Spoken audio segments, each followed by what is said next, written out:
Assalamualaikum warahmatullahi wabarakatuh. Perkenalkan, nama saya Stefani Franziska, NIM saya 200103038. Mata kuliah Pendidikan Pancasila dan Kewarganegaraan. Di sini saya akan menganalisis berita masalah disintegrasi. Sebelum itu, apa sih yang dimaksud disintegrasi? Disintegrasi adalah keadaan tidak bersatu padu yang menghilangkan keutuhan atau persatuan serta menyebabkan perpecahan. Disintegrasi dapat menimbulkan konflik atau perseteruan dan pertentangan. Faktor-faktor yang menyebabkan disintegrasi adalah konflik, peperangan, pertikaian, kesenjangan sosial, perbedaan kepentingan, dan perbedaan ideologi. Berikut berita yang akan saya analisis, yaitu berita yang bersumberkan pada singjonews.com.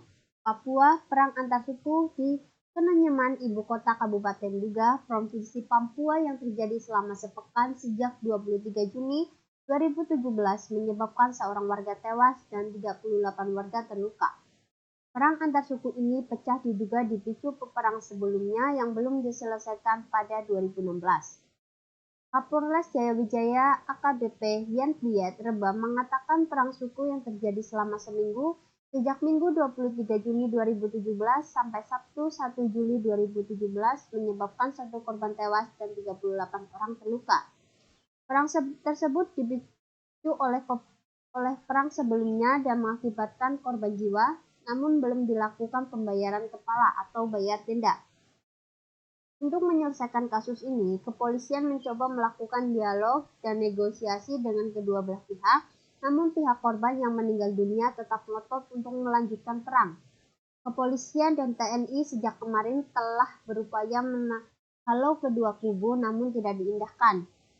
Kami terpaksa harus ambil tindakan tegas. Satu pihak sudah diamankan agar tidak lagi berperang, namun pihak korban masih menuntut sampai pukul 12 WITA dan sudah kami bubarkan dan kembali ke rumah masing-masing, kata Reba. Saat ini situasi Kamtibmas di Kota Kenyaman, ibu kota Kabupaten Duga, sudah aman kondusif, namun pelayanan ekonomi dan pusat pemerintah masih lumpuh.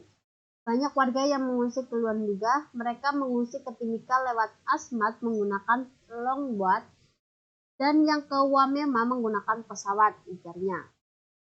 Berikut latar belakang terjadinya kasus tersebut, yaitu perang suku atau pertikaian antar suku sebenarnya merupakan salah satu bentuk konflik yang lazim terjadi dalam kehidupan Papua.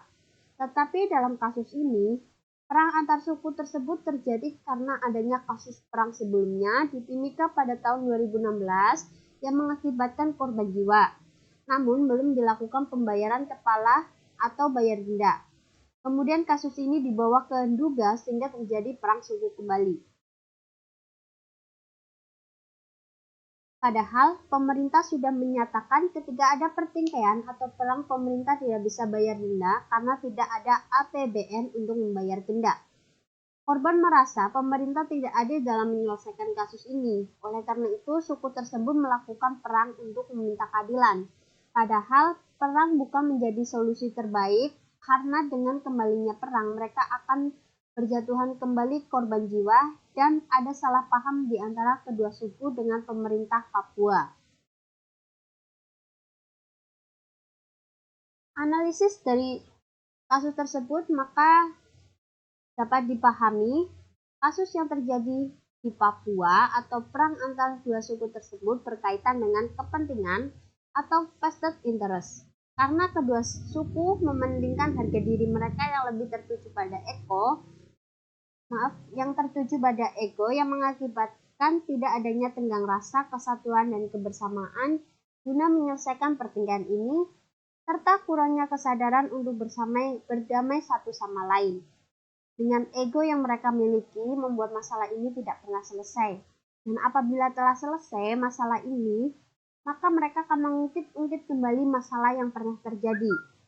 Dan ketika kesadaran dan rasa kebersamaan yang telah hilang dari diri mereka kemajuan bagi bangsa ini, melainkan perpecahan yang akan datang.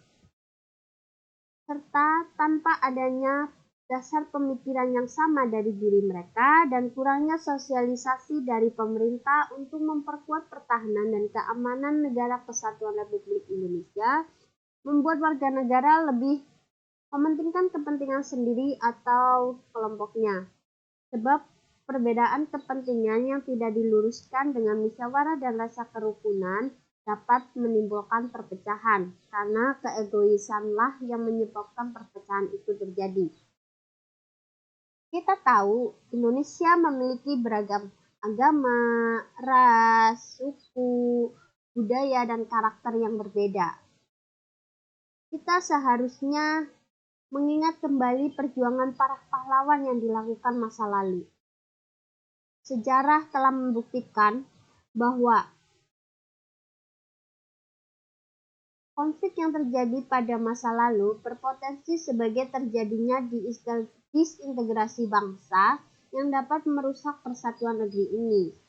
Maka ada baiknya kita belajar dari masa lalu yang juga pernah diwarnai dengan berbagai konflik dengan segala akibat yang merugikan, baik itu fisik, materi, jiwa, psikis, dan penderitaan. Karena sejarah memberikan kita pelajaran atau hikmah bagi kehidupan di masa sekarang atau maupun yang akan datang. Namun, tidak ada salahnya mencoba dan terus berusaha mencari solusi dan melakukan tindakan agar konflik terselesaikan. Berikut beberapa solusi yang dapat kita lakukan, yaitu pertama, perlunya kerjasama dari masyarakat, baik dari warga dan juga pemerintah.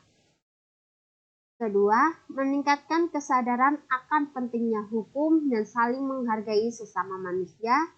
3. Pemerintah dan aparat keamanan lebih meningkatkan kewaspadaan dan kecepatan melerai konflik agar tidak meluas dan berkelanjutan. Konflik antar suku di Papua hendaknya menjadi pelajaran berharga bagi setiap warga negara di Indonesia. Mengingat di daerah-daerah di Indonesia sering terjadi konflik, maka semua elemen masyarakat harus bisa bekerja sama menyelesaikan konflik yang terjadi. Papua yang akan sumber daya alam harus mempunyai sumber daya manusia yang lebih baik agar kekayaan alam Papua tidak terus-menerus dieksploitasi oleh bangsa asing. Penyebab-penyebab terjadinya konflik di Papua harus segera diatasi dengan pertimbangan yang matang, serta penyebab konflik harus dianalisis secara mendalam. Itulah analisis berita mengenai masalah disintegrasi. Terima kasih, sekian. Wassalamualaikum warahmatullahi wabarakatuh.